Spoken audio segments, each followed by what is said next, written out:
Ein Symbol. Überall auf der Welt. Immer dieselbe Form. Immer in den Händen der Götter. Niemand weiß warum. Noch nicht.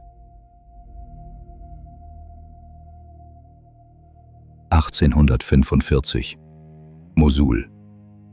Der britische Archäologe Austen Henry Layard gräbt sich durch die Ruinen Mesopotamiens. Woche für Woche. Unter sengendem Wüstenhimmel. In Nimrud findet er sie. Tausende Reliefs, Götterdarstellungen, Keilschrifttafeln. Und dann etwas Seltsames. Eine Tasche. Nicht einmal, nicht zweimal. Immer wieder. In den Händen von Göttern, Königen, göttlichen Wesen.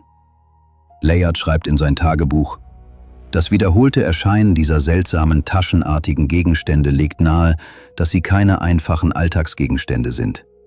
Diese Objekte müssen Symbole großer Macht oder Weisheit gewesen sein. Er ahnte nicht, wie weit diese Tasche noch reichen würde.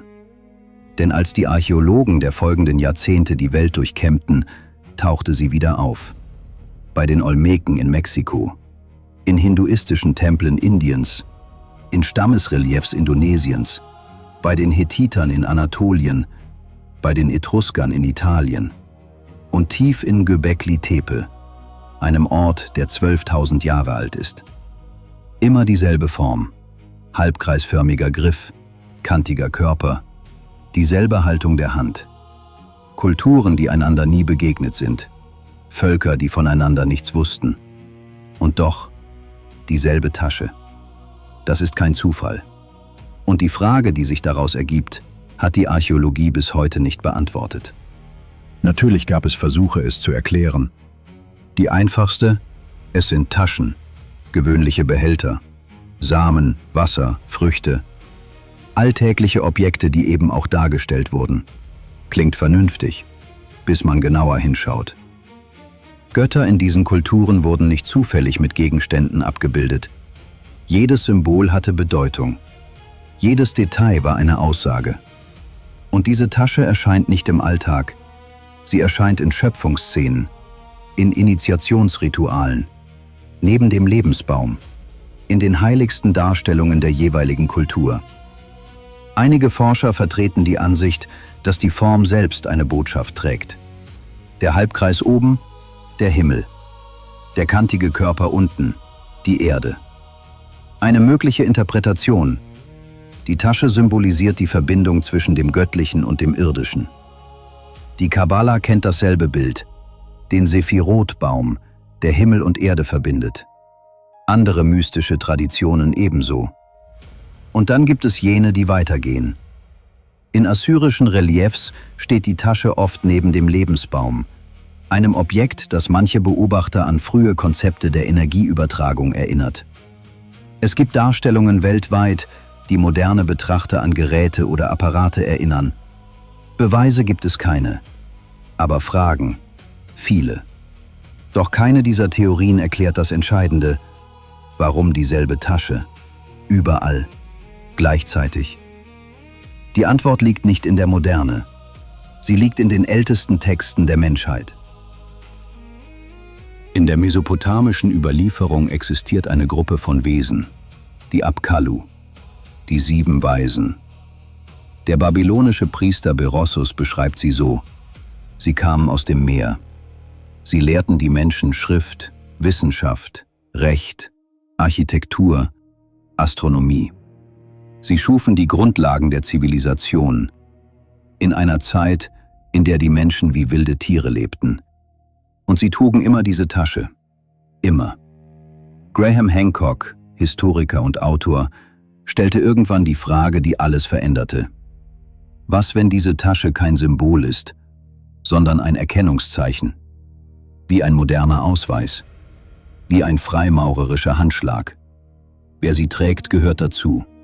Wer sie erkennt, weiß, woher diese Person kommt. Und dann, die Punkte verbinden sich. In Mesopotamien, Uanis und die 7 Weisen kommen nach der großen Flut und lehren die Menschen neu. In Mesoamerika. Einige Forscher vermuten, dass Quetzalcoatl nach der Flut erschien und Olmeken, Azteken und Maya die Grundlagen der Zivilisation brachte. In Indien, Shiva, der erste Gott, der Schöpfer, mit eben dieser Tasche. In Indonesien, Panji, der mythische Held und Begründer kultureller Traditionen. Überall dieselbe Erzählung, überall dieselbe Tasche. Was, wenn das keine Mythen sind? Was, wenn das Erinnerungen sind? Erinnerungen an Menschen, die alles verloren hatten und trotzdem aufgestanden sind. Stell dir vor, du bist einer von ihnen. Du trägst das gesammelte Wissen deiner Zivilisation. Bücher gibt es nicht. Bibliotheken sind versunken. Du gehst zu Fremden. Du lehrst sie. Und damit sie wissen, wer du bist, trägst du dieses Zeichen, diese Tasche. Berossus beschreibt auch die Sintflut. Enlil, der große Gott, beschließt, die Menschheit zu vernichten. Enki warnt Ziusudra: Bau ein Schiff, rette deine Familie und rette die Tafeln. Die Tafeln, auf denen alles Wissen der Menschheit gespeichert ist. Sie werden in der Stadt Sipar vergraben, bevor die Flut kommt. Als die Wasser sich zurückziehen, kehren die Überlebenden zurück, graben die Tafeln aus und beginnen von vorne. Diese Geschichte klingt bekannt, und das ist kein Zufall. Sintflutgeschichten existieren in fast jeder Kultur der Welt. Mesopotamien, Mesoamerika, Indien, Griechenland, China, die Bibel. Alle erzählen dasselbe: eine Katastrophe, Überlebende und dann eine neue Zivilisation. Einige Forscher vermuten, vielleicht war das kein Mythos. Einer umstrittenen Hypothese zufolge könnte vor etwa 12.000 Jahren eine globale Katastrophe, möglicherweise ein Kometeneinschlag, eine hochentwickelte Zivilisation fast vollständig ausgelöscht haben. Die jüngere Dryaszeit. 1300 Jahre globaler Winter. Das Ende einer Welt. Und die Überlebenden, jene, die als Oannes, als Quetzalcoatl, als die 7 Weisen in Erinnerung blieben, reisten in die Welt hinaus. Mit ihrem Wissen, mit ihrer Tasche. Und dann ist da noch Göbekli Tepe. 12.000 Jahre alt, im heutigen Türkei. Gebaut zu einer Zeit, als es laut Lehrbuch noch keine Zivilisation gab. Die Komplexität der Anlage, die astronomischen Ausrichtungen, die aufwendigen Reliefs, sie passen nicht zu einfachen Jägern und Sammlern. Auf Pfeiler 43, dem berühmtesten Stein der Anlage, befinden sich 3 Taschenreliefs. 2017 argumentierten die Forscher Sweatman und Zikrizis, dass die Tiersymbole auf diesem Pfeiler Sternbilder darstellen könnten und dass ihre Anordnung einem spezifischen Datum entsprechen könnte, etwa 10.950 vor Christus. Genau jene Zeit, in der nach dieser Hypothese die große Katastrophe begann. Haben die Erbauer von Göbekli Tepe ein Ereignis auf Stein verewigt, als Botschaft an uns? Und sind die 3 Taschen auf Pfeiler 43 das Zeichen jener, die überlebten? Vielleicht ist die Tasche nicht das Symbol einer Kultur. Vielleicht ist sie das Symbol der Menschheit selbst. Das Zeichen jener, die alles verloren und trotzdem aufgestanden sind. Die durch Dunkelheit und Flut gegangen sind und ihr Wissen mit sich trugen. Für uns. Denn die größten Wahrheiten der Menschheit waren nie einfach. Sie waren immer tiefer als die Oberfläche. Immer älter, als wir dachten. Und vielleicht wartet irgendwo noch eine Tasche darauf, dass wir endlich bereit sind, sie zu öffnen. Was glaubst du? Schreib es in die Kommentare.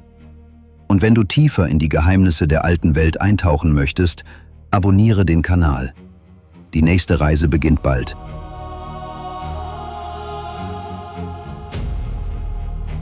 Thanks for watching. See you tomorrow. Bye.